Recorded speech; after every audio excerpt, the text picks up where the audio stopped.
desde já abrir, exatamente no capítulo 17 do primeiro livro de Samuel. 17.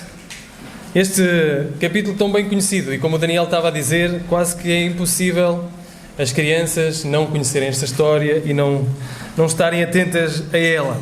Capítulo 17 do primeiro livro de Samuel. Tombas gigantes. Conhecem a expressão? Tombas gigantes. É o título da mensagem de hoje. Tombas gigantes. Tombas gigantes é uma expressão usada particularmente no desporto. Quando duas equipas de níveis muito diferentes se encontram, e normalmente acontecem em competições como Taça de Portugal ou Liga dos Campeões. Então acontece nestas oportunidades em que existem duas equipas de valores muito dispares, de capacidades muito diferentes. Elas se encontram e uma delas consegue tombar o gigante.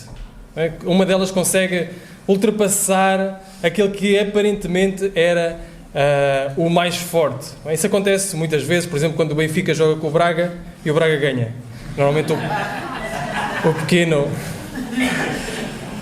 Mas acontece muitas vezes. Eu fui pesquisar uma breve pesquisa e encontrei este título no Sapo Desporto, na plataforma Sapo Desporto, que dizia assim, no final de 2023, o título do artigo era Tombas Gigantes, 10 momentos em que Davi se impôs a Golias na Taça de Portugal. Escrito por alguém que se calhar nunca leu uma palavra das Escrituras.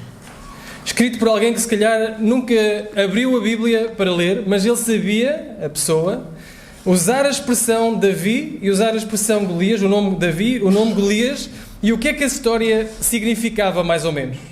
Então esta é uma história que hoje nós nos encontramos muito conhecida por pessoas lá fora, que sabem mais ou menos a história de um gigante que se encontrou com um jovenzinho, um pequeno rapaz, e que o rapaz então venceu o gigante.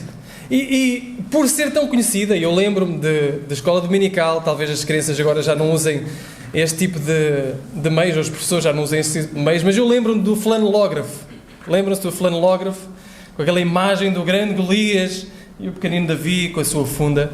Então nós conhecemos muito bem esta história, sabemos mais ou menos os pormenores da história, mas existe um perigo quando nós já conhecemos a história e lemos ou ouvimos sobre ela.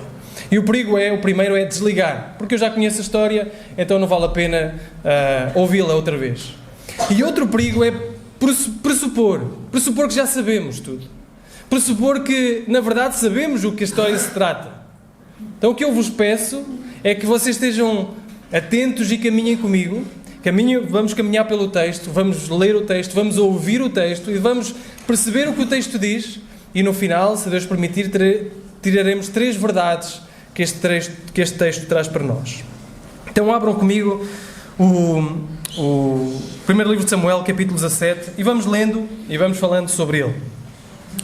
Diz assim então o primeiro versículo. Vamos ler os primeiros 3, para já. Diz assim a palavra do Senhor. Os filisteus ajuntaram suas forças para a guerra e reuniram-se em Sucó, que pertence a Judá, e acompanharam em Éfes-Damim, entre Sucó e Azeca.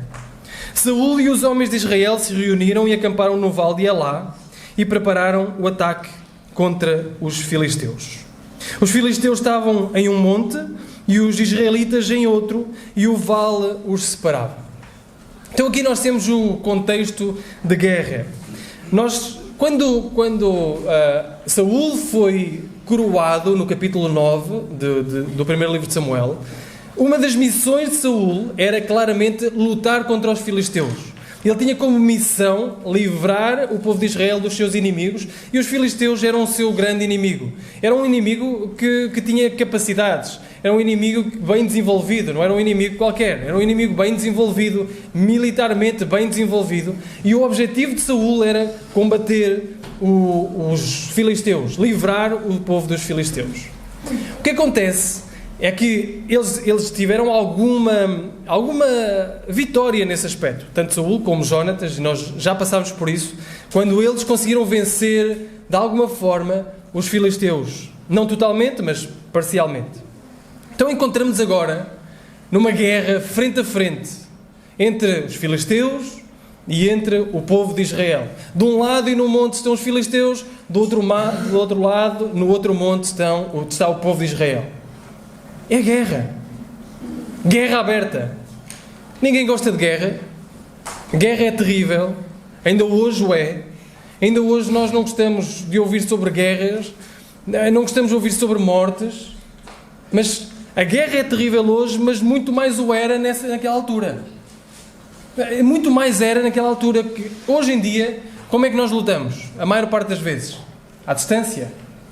Mandamos uma bomba para lá, eles mandam uma bomba para cá, mandamos um drone que manda umas bombas para lá, eles trazem um drone com bombas para cá, as pistolas permitem à distância guerrear. Mas nesta altura a guerra era corpo a corpo, mano a mano. Dava para sentir o cheiro do inimigo, dava para ser salpicado e no meio da guerra não perceber se o sangue era meu, se o sangue era dele, se o sangue era de quem, não sei. A guerra era corpo a corpo, era uma coisa horrenda, era uma coisa terrível, era uma coisa horrífica. Se tivéssemos a sorte de sobreviver à guerra, muito provavelmente morreríamos de uma infecção, de alguma ferida na guerra. Se caíssemos no campo de batalha, o que poderia acontecer é que, em vez de vir alguém para nos salvar, viria o inimigo no final dos corpos todos deitados, com uma lança na mão, a ir matando aqueles que ainda estavam a sobreviver. Então, a guerra era uma coisa terrível, uma coisa horrenda. E é este contexto que está a acontecer. A guerra não é bonita. Quando lemos a palavra guerra, passamos por cima dela, mas Israel está em guerra com os filisteus e o que se espera, o que vai acontecer nos próximos momentos, em princípio, é esta guerra entre estes dois povos. Coisa suja, uma coisa terrível. E então, lemos o versículo 4. Diz o versículo 4: Então saiu um guerreiro do acampamento dos filisteus, cujo nome era Golias, de Gate. O narrador foca agora numa pessoa. E essa pessoa é Golias, de Gate. Ele poderia passar à frente disto. Então veio um guerreiro, e o guerreiro começou a chamar e a zombar do povo. Mas não é isso que ele faz. O narrador vai gastar alguns minutos a explicar-nos quem este Golias é. E quem este Golias é? Vejam. Saiu este guerreiro do acampamento dos filisteus, cujo nome era Golias, de Gate, que tinha, em primeiro lugar, 6 côvados e 1 palmo de altura. 2,90 metros. Filipe, podes subir aí? Eu ontem tive o prazer, talvez, de colocar aqui umas marcas para nós percebermos a altura de Golias. Está bem? E ainda não chegou. Percebam, eu tenho 1,78 m, acho eu. Acho que tive 79, agora já tenho 78. Talvez já esteja numa curva descendente. 1,78 m. Provavelmente Davi seria mais baixo do que eu. Davi era um jovem, Davi era um adolescente, não sabe bem a idade, entre 15, 16, 17 anos. Então imaginem esse jovem perante este homem de 2,92 m, que é mais ou menos isso que está aqui. Ainda não apareceu. Há de aparecer aí para já. Aí está. Tem aqui e tem ali, se quiserem ver, se conseguirem ver dali. Está bom, Filipe, obrigado. Então, esta era a altura de Golias. 2,92 m. E o narrador faz questão de nos dizer, ele era Golias de Gate e poderia ter passado à frente a dizer assim, ele começou a zombar do povo e a dizer, venham, vocês escolham um. Não foi isso que disse, não é isso que ele faz. Ele começa ali a parar e a dizer assim, havia um homem, Golias de Gate, que tinha 2,92 m. Eu fui pesquisar sobre o homem vivo mais alto da terra, agora, é turco, tem 2,52 m. 2,52 m. Golias tinha mais 40 centímetros que ele. 40 centímetros que ele. Eu tenho 1,78 m, mais ou menos. Tenho mais 30 centímetros que a minha mãe. Mais coisa, menos coisa. Eu acho-a pequena. Não é? Imaginem Golias com mais 40 centímetros. que o homem mais alto vivo hoje era este homem que estava ali no campo de batalha. E não só, vejam o que ele continua por dizer. Ele tinha, no versículo 5 diz, e tinha um capacete de bronze na cabeça, vestia uma couraça de escamas de bronze, que pesava 5.000 ciclos. Já sabes, Lucas, porque é que eu te perguntei isso? 5.000 ciclos são 57 quilos. É o peso do Lucas mais 5 quilos de arroz, que ele pesa 53. Mais 4 quilos. É o peso do Lucas. Em armadura só. Este homem não era um homem alto e franzino, e como, se vocês virem algumas fotos do rapaz, do turco mais alto vivo hoje, ele caminha com umas muletas por causa das dores do corpo, da doença. Não, este homem era um homem guerreiro, um homem treinado para a batalha, um homem pronto a enfrentar qualquer que se venha à frente, um homem que usava uma armadura de 57 quilos. Era este homem. Diz o versículo 6, também usava caneleiras de bronze, um dardo de bronze nas suas costas, e a haste da sua lança parecia como um eixo de um tear, e a ponta da sua lança pesava 600 ciclos de ferro. Só a ponta da lança que ele trazia na mão pesava 7 quilos. Então imaginem, este é um guerreiro imponente, um guerreiro magnífico, um guerreiro nós começamos a olhar portentoso, alguém que amedronta. O seu escudeiro ia à frente. Diz o versículo 8. Então ele para, grita às tropas de Israel: por que armaste a batalha? Não sou eu filisteu e vós servos de Saul? Escolhei dentre vós um homem que me enfrente. Se ele puder lutar comigo e me matar, seremos vossos servos. Mas se eu vencer e o matar, sereis nossos escravos e nos servireis. O filisteu disse mais: desafio hoje as tropas de Israel. Mandei um homem para que nós dois lutemos. Golias está plenamente confiante nas suas capacidades. Capacidades físicas, capacidades de força, capacidades bélicas. Ele está plenamente confiante de que ele consegue derrotar qualquer pessoa que lhe venha à frente. Então ele coloca-se e ameaça o povo, coloca-se como representante do povo. Diz, não há necessidade de nos andarmos aqui a matar uns aos outros. Não há necessidade daquela coisa feia que é a guerra. Escolham um qualquer de vocês que venha lutar comigo. E se me vencer, ele está tão confiante da sua força que ele até coloca a liberdade do seu povo em jogo. Ele diz, se me vencer, este povo todo é vosso escravo. Em princípio, Golias já estaria morto, não é? Se foi vencido, estaria morto. Mas ele coloca a liberdade, assim, mesmo que eu morra, este povo vai ser vosso escravo. Ele tem essa confiança na sua própria força. O resultado está no versículo 11. E é lógico, não é? Versículo 11 diz assim, quando ouviram estas palavras do filisteu, Saul e todo o Israel ficaram muito desanimados e apavorados. Espantaram-se e temeram muito. Este povo temeu. Afinal, estava um homem desta altura, imponente, grande, com uma armadura brilhante e pesada, a enfrentá-los, a dizer, venha um, e derrote-me. E este todo povo é vosso escravo. Mas se eu derrotar, vocês todos vão servir os filisteus. Todo o povo estava cheio de medo. E vejam, Saul está cheio de medo. Saul tinha sido escolhido para derrotar os filisteus. Saul tinha sido aquele que sobressaía acima de todo o povo. Lembram-se? Ele sobressaía, ele era imponente. O povo olhou e disse, este é que nos vai livrar dos nossos inimigos. Mas agora Saul está cheio de medo. Olhar para este homem. Cheio de medo. Continuamos. Diz assim, o versículo 12.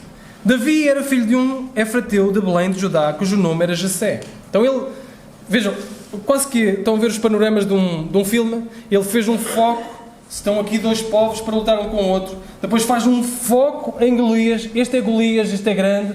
E depois faz o foco em Davi, que nem sequer está no campo de batalha, mas faz um foco em Davi, que está longe. Então vai falar de Davi. Davi era filho de um efrateu de Belém de Judá, cujo nome era Jessé. Ele tinha 8 filhos. Nos dias de Saul, esse homem já era velho e avançado em idade entre os demais. Então ele era velho, Jessé era velho, já não entrava em batalha, enviou os seus 3 mais velhos. Diz o versículo 13. Os 3 filhos mais velhos de Jessé haviam seguido Saul para a guerra. Os nomes de seus 3 filhos que foram à guerra eram Eliabe, o primogênito, Abinadab, o segundo, e Samá, o terceiro. Davi era o mais novo, os 3 maiores seguiram Saul, mas Davi ia até Saul, voltava para cuidar das ovelhas de seu pai em Belém. Provavelmente porque já ouvimos de Davi, já conhecemos Davi. A semana passada falámos de Davi. E termina o capítulo a dizer que Davi ia ter com Saul e tocava a harpa a Saul, para acalmar Saul. Imaginemos que Davi ia lá, tocava a harpa, voltava, cuidava das ovelhas. Era isso que estava a acontecer. Versículo 16. Durante 40 dias de manhã e à tarde, o filisteu se aproximava e apresentava para a batalha. 40 dias, Golias foi com este desafio.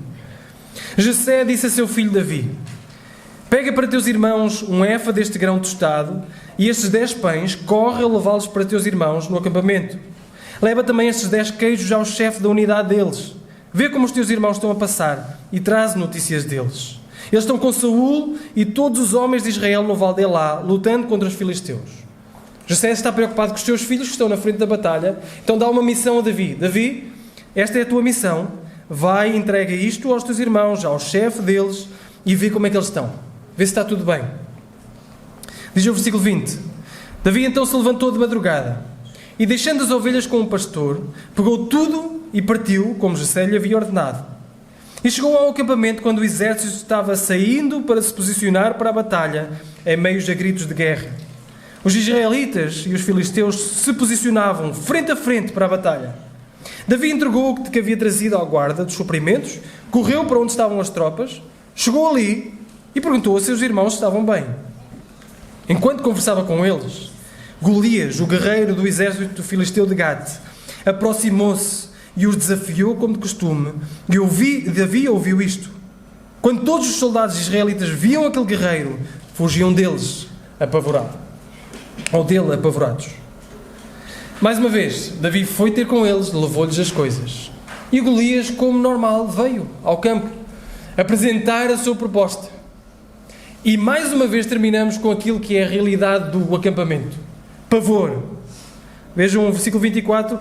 Quando eles ouviam aquele guerreiro, fugiam dele apavorados. Estavam cheios de pavor. Reinava o medo, reinava o pavor. Davi agora chegou, e Davi chegou precisamente no momento em que Golias fez aquela ameaça. Ele ouviu e viu o temor naquele acampamento. Davi e os guardas. Davi e os outros soldados. Diz o versículo 25. E diziam: vistes aquele guerreiro que veio? Ele veio para desafiar Israel. E começam a falar sobre a recompensa. O rei recompensará com grandes riquezas quem o matar e lhe dará a sua filha por mulher e isentará de impostos a casa de seu pai em Israel. O rei Saul, que deveria ser aquele que deveria tomar o caminho e tomar a frente e defender o seu povo, até porque ele era o mais forte de todo o Israel, ele arranjou tudo o que pôde para alguém ir no lugar dele. Ele ofereceu dinheiro. Ele ofereceu isenção de impostos. Não pagam mais impostos à casa real. A vossa casa não paga mais impostos. E mais, ofereceu a sua filha. Olha, quem for lá pode casar com a minha filha. E que não era só a filha pela filha. Era um acesso à casa real. Sendo o genro do rei, tem um acesso agora àquilo que é a realeza. Saul tentou por todos os meios que alguém tomasse o lugar dele e que fosse à frente e que vencesse aquele filisteu. E então Davi, diz o versículo 26, então Davi falou aos homens que se achavam perto dele: qual será a recompensa de quem matar esse filisteu e salvar a honra de Israel? Pois quem é esse filisteu incircunciso para afrontar os exércitos do Deus vivo? E os soldados lhe repetiram aquela palavra, dizendo: esta será a recompensa de quem o matar. Quem é este judeu, ou quem é este filisteu incircunciso para afrontar o Deus vivo? Davi tem uma clareza acerca de quem é ele. Ele não fala de quem é esse enorme. Onde é que ele ficou tão grande? Como é que ele consegue suportar aquilo tudo? Quem o conseguirá vencer? Qual a experiência de batalha? Davi não diz isso. Davi sabe a identidade daquele homem. Aquele Golias tem uma identidade. É um filisteu incircunciso que afronta diretamente o Deus, os exércitos do Deus vivo. Ele sabe quem ele é. Ele sabe quem ele é. No fundo, os israelitas viram uma coisa. Viram: este homem é grande. Nós não conseguimos vencê-lo. Davi viu por outro lado, viu o copo meio cheio. Davi viu assim: este homem é enorme, se eu lhe mandar uma pedra é impossível falhar. É isso que ele viu. No fundo, quando andamos para a frente, versículo 28 diz: quando Eliabe, seu irmão mais velho, o ouviu conversando com aqueles homens, ficou furioso com Davi e disse: por que vieste para cá? E com quem deixaste aquelas poucas ovelhas no deserto? Eu conheço o teu orgulho e a maldade do teu coração, pois desceste para ver a batalha. Eliabe, o irmão mais velho, olha para Davi e diz assim: eu conheço a maldade do teu coração. Lembram-se o que é que se passou no capítulo anterior? Samuel chega à casa de Jessé, aparece Eliabe, o grande Eliabe, o primogênito, forte, e Samuel pensa: é este o rei, este é o rei. E o Senhor diz: esse coração eu não quero, esse coração não é o que eu quero ungir. Eu conheço o coração desse rapaz, e conheço o do seguinte, e conheço o do seguinte, e conheço o do seguinte, e conheço o de todos. O coração que eu quero é do rapaz que lá está a tomar conta de ovelhas. Agora, Eliabe, que teve uma avaliação de Deus em relação ao seu próprio coração, olha para Davi e diz: eu conheço o teu coração, eu conheço a maldade do teu coração. Inveja é o que está a acontecer aqui. Diz Davi: que fiz eu agora? Não posso nem conversar? Então voltou para o outro e repetiu as suas mesmas perguntas. O povo respondeu como a primeira vez. Então, depois de ouvirem o que Davi tinha dito, contaram a Saul, que mandou chamar. Então, depois de todas estas coisas, ele disse estas coisas, Saul mandou chamar Davi, e ele chega à presença deste homem. Mais uma vez, Saul era alguém que se destacava dos ombros para cima, era alguém forte, era alguém que, como iremos ver, tinha uma armadura também pesada. Mas chega este homem, este Davi, chega até Saul e diz: não deixes que ninguém se desanime por causa dele, o teu servo lutará contra este filisteu. Lembra-se o que nós destacámos até agora? O que é que reinava entre o povo? Medo, temor, a frustração. Era isso que reinava no meio do povo, perante este Golias que é enorme. E chega Davi e diz assim: não deixe que o povo fique com medo, não deixe que o povo desanime, eu vou à frente, eu tomo o lugar. Claro que Saul olha para Davi e diz: tu não poderás lutar contra este filisteu, tu és moço e ele é guerreiro experiente desde a mocidade. Tu és pequeno e ele é assim. Tu não podes lutar contra este filisteu, tu não podes lutar contra este homem que é experiente, que é grande, que é poderoso.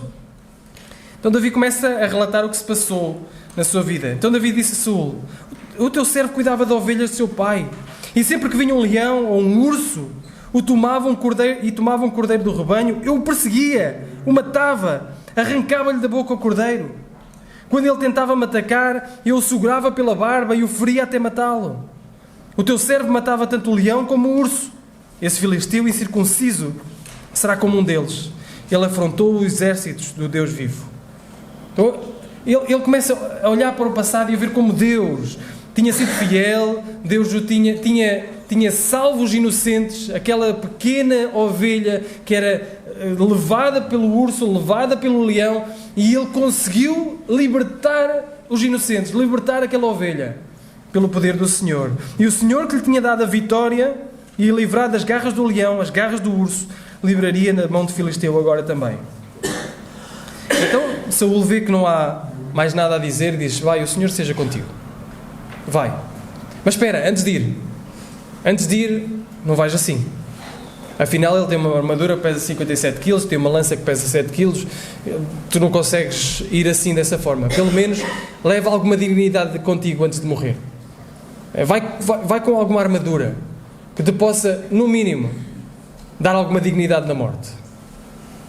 Diz assim o versículo 38. Saul colocou a sua própria armadura em Davi, pôs sobre a cabeça um capacete de bronze e o vestiu com uma couraça. Davi pôs a espada sobre a armadura e tentou andar, mas não estava acostumado com aquilo. Então disse a Saul: não consigo andar com isto, eu não estou acostumado. Davi tirou Então pegou o seu cajado, escolheu 5 pedras lisas de um riacho, colocou-as no bolso, no alforje de pastor que carregava, aproximou-se do filisteu com a funda na mão. Davi disse: olha, não dá, eu vou como sou, eu vou frágil, sim, eu vou com um pastor, eu vou como estou, vou sem armadura, vou com um cajado, vou com umas pedras, coloca no alforje, e aí vai ele com um pau na mão, lutar contra esta besta, com este homem enorme. Aí vai ele, com um pauzinho na mão e com uma funda na outra. E então chegamos à batalha. O filisteu também vinha se aproximando de Davi com o escudeiro à sua frente. Quando olhou e viu Davi, jovem, ruivo, boa aparência, o filisteu o desprezou. E disse a Davi: por acaso sou algum cachorro para que venhas contra mim com pedaços de pau? E o filisteu amaldiçoou Davi pelos seus deuses. E disse mais a Davi: vem atacar-me, entregarei o teu corpo às aves do céu, aos animais selvagens. Saul estava plenamente confiante, Golias, estava plenamente confiante da sua força. Plenamente confiante da sua força. Quem é este pequenino? Eu ontem, como disse, coloquei aqui estas marcas, enquanto estavam aqui alguns do ensaio. Algum pessoal que tocou aqui.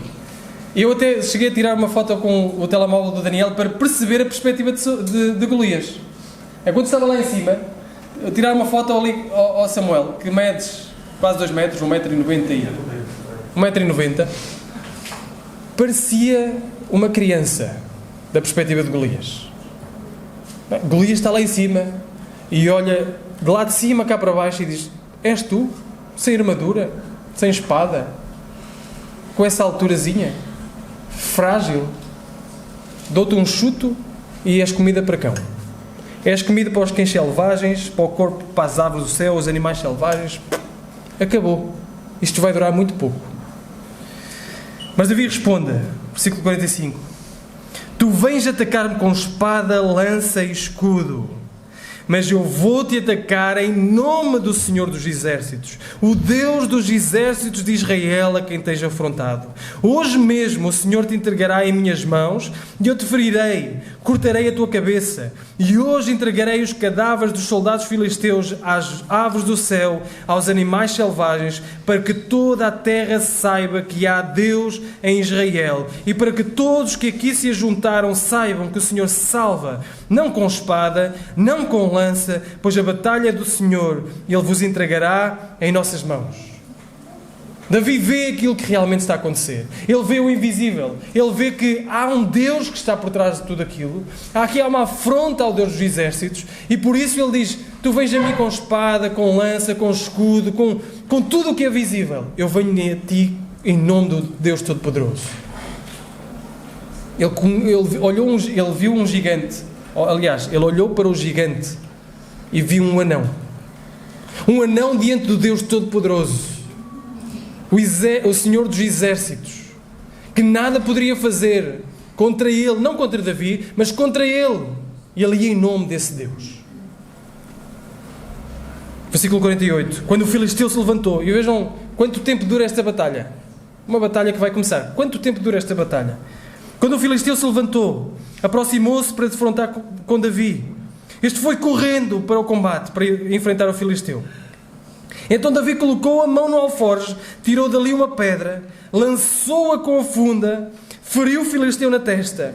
A pedra se cravou na testa dele e ele caiu com o rosto em chão.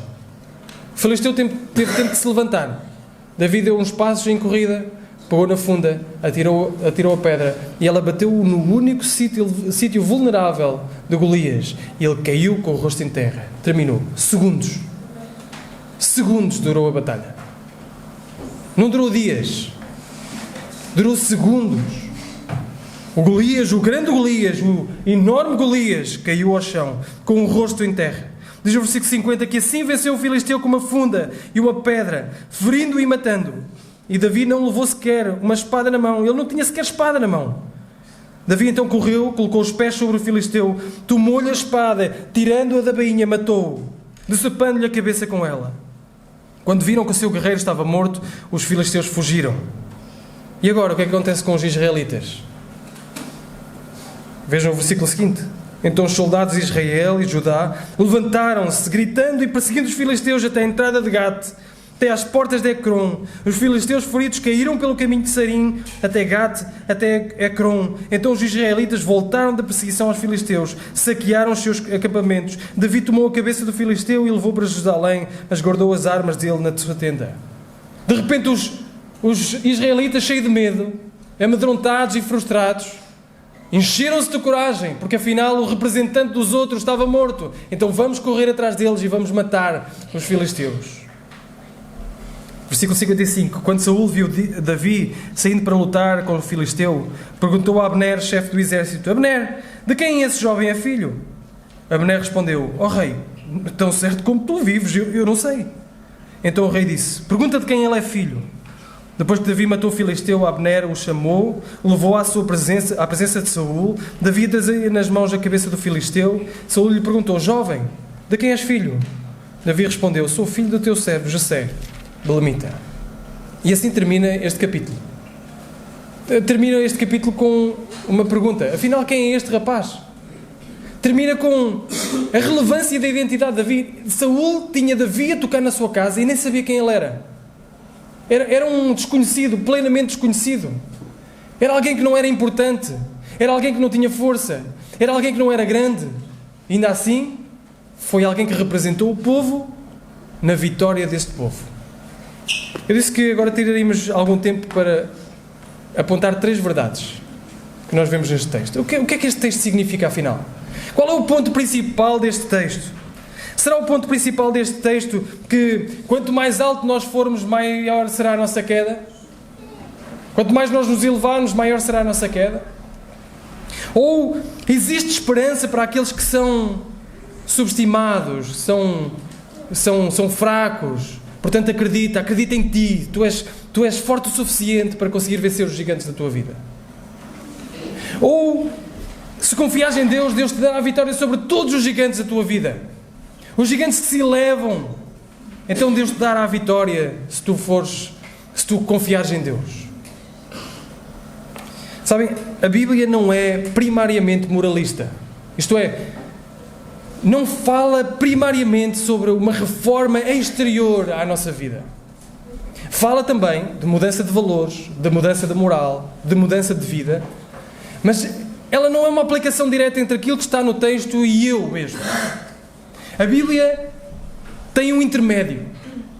Toda a Escritura aponta para uma só pessoa, que é Jesus. É a Bíblia, o texto, Jesus, eu. Não pode ser a Bíblia eu, porque nós cometeremos erros muito graves se isso acontecer. É a Bíblia, Jesus, eu. E a primeira verdade é essa mesmo. Jesus é o verdadeiro Davi.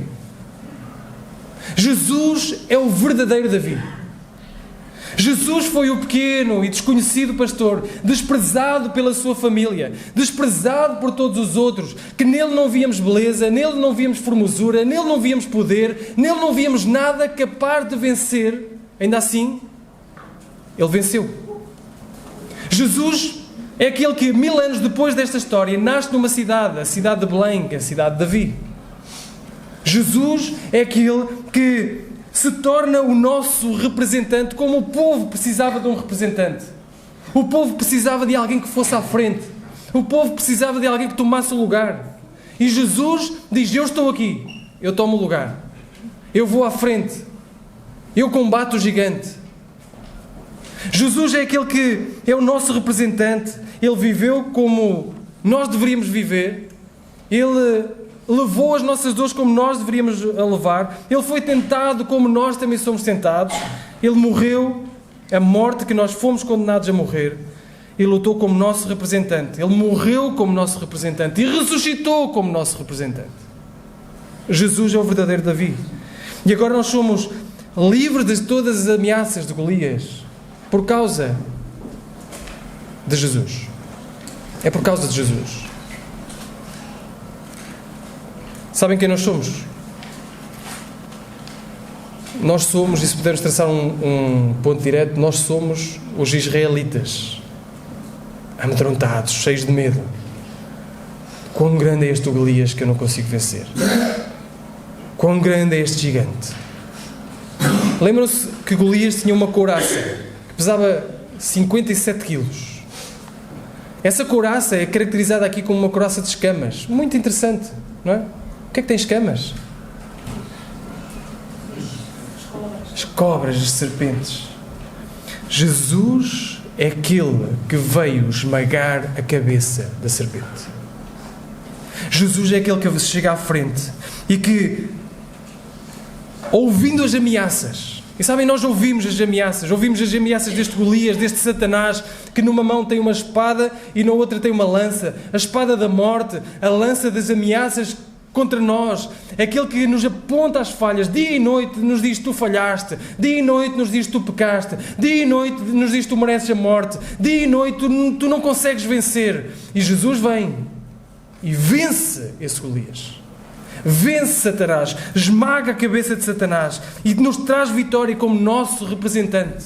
Ele é o nosso representante. Ele é o verdadeiro Davi. O escritor aos Hebreus diz lá no capítulo 2, versículo 14 e 15: também ele participou das mesmas coisas, para que pela morte aniquilasse o que tinha o império da morte, isto é, o diabo, e livrasse todos os que, com medo da morte, estavam por toda a vida sujeitos à servidão. Então ali estávamos nós com medo da morte. Jesus veio e libertou-nos. Ele não só desarmou o inimigo, ele decapitou o inimigo. Ele tirou o poder do inimigo. Ele venceu o poder da morte, ele venceu Satanás, ele venceu tudo aquilo que nós não conseguimos vencer. Imaginem o seguinte: imaginem que um pai e um filho, um pai e uma criança, vão num carro. E a certa altura entra uma abelha no carro. A criança é alérgica a abelhas. Se a criança for picada, for ferrada por uma abelha, ela provavelmente desenvolverá alguma reação e o mais expectável é que possa vir a morrer. Então a criança entra em pânico. Pai, uma abelha! Pai, uma abelha! Pai, uma abelha! E o pai começa a ver o que é que pode fazer. Naturalmente ele vai tentar fazer o máximo possível para afastar a abelha do seu filho ou da sua criança. Então ele abre a janela do carro, tenta enxutar a abelha, mas a abelha não sai. Então o pai para o carro o mais rápido possível, salta para cima do filho para ela não ser picada, não ser ferrada. E assim que ela encosta um vidro, ele mete-lhe a mão. 10 segundos, 20 segundos, 30 segundos, está ali com ela. Depois pega nela, abre a porta do carro e liberta a abelha. A esse ponto a criança entra de novo em pânico e diz: pai, a abelha vai voltar! Pai, a abelha vai voltar! E o pai vira-se para o filho e diz: não tem mal. O aguilhão, o ferrão da abelha está aqui. Ela vai morrer. Sabem, Jesus fez isso connosco. Paulo diz em 1 Coríntios 15: onde está, ó morte, o teu aguilhão? Onde está, ó morte, a tua vitória? Onde está? Jesus tomou o aguilhão, Jesus tomou o ferrão por nós, Ele tirou o poder do pecado, tirou o poder da morte. Então agora nós podemos agir vitoriosamente por causa de Jesus. Não por causa da nossa força, não por causa da nossa confiança, mas por causa de Jesus, que nos leva à segunda verdade. Jesus é o verdadeiro Davi e por causa de Jesus nós temos vitória. É só por causa de Jesus que nós temos vitória. Quando aquilo que são o que nós consideramos os gigantes da nossa vida, as dificuldades da nossa vida, elas vêm à nossa frente, nós temos que perceber que Jesus já venceu esse poder. Sabem, temos muito medo, por exemplo, da rejeição. Queremos que as pessoas nos aceitem, temos medo do que as pessoas possam pensar de nós. E se Jesus já tomou o castigo disso? Desse tão grande mal que nos acomete e que influencia várias coisas da nossa vida.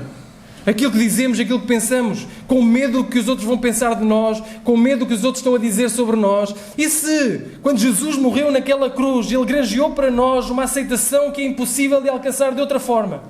Somos chamados filhos de Deus, pertencemos à família de Deus. Nós agora temos uma aceitação que não podemos encontrar em lado nenhum. Ele derrotou o poder de tudo isso, porque tudo isso tem na base o pecado. Nós agora somos filhos de Deus. Nós agora somos aceitos por Deus. Nós agora podemos ser chamados filhos e filhas de Deus. Essa batalha foi ganha por Jesus. Sim, ainda continuamos a pensar, não é que continuemos sem despreocupados com o que os outros pensam de nós, mas aquilo que os outros pensam de nós já não é um veredito na nossa vida. Já não dependemos, já não vivemos escravizados pelo que os outros pensam de nós, mas porque Deus pensa de nós, até que um dia chegaremos à eternidade e Ele nos acolherá e dirá: bem está, bom e fiel servo, sobre o pouco foste fiel, sobre o muito te colocarei. Este é o veredito que nós queremos ouvir, não é o veredito das outras pessoas. Há muita coisa que nos paralisa, há muita coisa que nos amedronta, mas tudo isso foi ganho por Jesus na cruz. Tudo isso tinha por base o pecado. E Ele ganhou para nós e granjeou para nós uma aceitação que não podemos alcançar em mais lado nenhum. O medo do falhanço, o medo da aceitação, o medo da doença e o medo da morte. Jesus granjeou para nós novos corpos. Jesus granjeou para nós uma aceitação que não podemos encontrar em mais lado nenhum. Ninguém quer estar com dor, mas por causa de Jesus o medo da morte e o medo da dor é retirado. O medo da rejeição é retirado. Aliás, Jesus até diz assim, e o medo do abandono, Jesus até diz assim, não há ninguém que, neste mundo, tenha perdido, ou tenha tenha sido abandonado por mulher, filhos, pai, mãe, irmãos e irmãs, que não ganhe já neste mundo e no mundo por vir, muito mais do que isso. O que é que isso quer dizer? Quer dizer que nós podemos confiar que pode toda a gente nos abandonar, mas Jesus nunca nos abandona. Pode toda a gente nos abandonar, mas nós sentiremos o afago, o aconchego, o amor da parte de Jesus, que pertencemos agora a uma nova família, que agora somos aceitos por Deus, que as nossas transgressões foram afastadas tanto do Ocidente como do Oriente. Nós temos isso em Cristo Jesus, porque Ele ganhou a vitória por nós. Então Jesus é o verdadeiro Davi. E por causa de Jesus nós temos vitória. Mas deixem-me terminar com a última verdade. Por causa de Jesus nós temos também coragem. O que é que aconteceu quando Golias caiu? O povo que estava com medo, o que é que aconteceu com ele? Foi revestido de coragem e enfrentou o seu inimigo. Porque Jesus venceu, nós podemos ter coragem, nós podemos vencer, nós podemos olhar para aquilo que é as dificuldades da nossa vida e prosseguir. Apesar de Davi ser uma imagem clara de Jesus, Davi era uma pessoa real como nós. Tinha os mesmos problemas que nós. Tinha as mesmas dificuldades que nós. Era humano como nós. Vivia num contexto real. Davi era uma pessoa que naquele momento olhou para um gigante e confiou em Deus e na vitória que Deus daria. Alguém que se estava a opor diretamente àquilo que era o plano de Deus para a sua vida. E nós podemos fazer isso também. E podemos fazer isso porque Jesus venceu. Porque Jesus venceu. Eu posso olhar para as dificuldades da minha vida, para os problemas da minha vida e para o ataque de Satanás ao opor-se diretamente àquilo que Deus diz e dizer da mesma forma como Davi disse: tu vens até mim com espada, com lança, com escudo, mas eu venho no nome do Senhor dos Exércitos, o Deus de Israel, a quem tens afrontado. Quando Satanás tenta minar o nosso casamento, nós podemos dizer: tu vens até mim com espada e com escudo, mas eu venho até ti no nome do Deus dos Exércitos. Tu estás-te a opor diretamente àquilo que é a vontade de Deus para o seu povo. Quando Satanás tenta minar os nossos filhos, nós podemos dizer: tu vens até mim com espada e com escudo, mas eu venho até ti no nome do Senhor dos Exércitos e na vitória que Ele alcançou naquela cruz, Jesus Cristo. Quando Satanás tenta minar a nossa igreja e os nossos relacionamentos uns com os outros, nós podemos dizer: tu vens até nós com espada e com escudo, mas eu venho até ti no nome do Senhor dos Exércitos e no sangue vertido naquela cruz por Jesus Cristo, o meu Salvador. Ele ganhou a vitória por nós e por isso nós podemos ter coragem. Podemos ser um povo de coragem renovada. Saúl deveria ter tomado a frente e ele não teve coragem. O povo de Israel confiou em Saúl e Saúl falhou. Golias confiava em si mesmo e isso falhou também. Davi confiou em Deus. E essa confiança em Deus e na vitória de Deus o fez experimentar a vitória. Portanto, mantém os teus olhos em Jesus. Mantém os teus olhos na vitória de Jesus. Mantém os teus olhos no representante que ganhou a vitória por ti, Jesus Cristo. E assim terás vitória. Não é uma vitória... Deus não é o nosso gênio da lâmpada. Não quer dizer que os gigantes que nós pensamos que são gigantes, eles cairão todos à nossa frente, mas sabemos que o gigante perdeu o seu poder. O gigante perdeu o seu poder, o aguilhão perdeu o seu poder. Então mantemos o olhar em Jesus. Jesus é Ele que ganhou a vitória pertence a Ele. E mantemos os olhos na vitória final que nos dá confiança, audácia e coragem para viver no presente. Será que podes confiar e descansar em Jesus? Podes confiar e descansar em Jesus? Conhece-lo. Jesus derrotou o único gigante que nunca poderás vencer: o pecado e a morte. Esse é o gigante que mais ninguém poderia vencer a não ser Jesus. Portanto, se não conheces a Jesus, este é o momento de fazeres isso, de renderes aos pés do único que pode vencer o pecado e a morte, que venceu o pecado e a morte, o único que diz: rende-te a mim e caminha na minha vitória. É na minha vitória que caminhas, não na tua força, não naquilo que fazes, mas rende-te a mim e caminha na tua vitória. Então diz isso. Submete a Jesus, crê em Jesus. Ele é o único que pode derrotar e fazer as coisas da forma como elas devem ser feitas. Vamos orar?